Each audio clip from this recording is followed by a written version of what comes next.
tinanong ko siya kung ano ang message niya. Sabi ko, araw-araw may naghihintay sa labas, nagpapakita ng suporta sa iyo.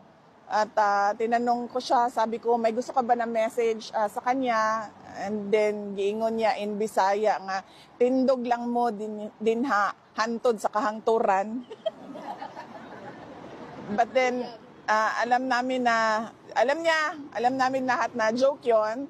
And then sabi niya, no, tell them na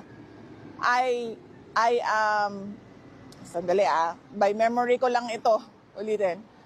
I am eternally grateful for your showing of support, and I recognize your sacrifice, which you do not have to do, so you can now go home.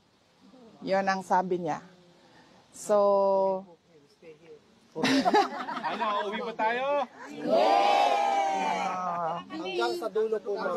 Hanggang sa dulo. So, Meron mahiwalaan? wala!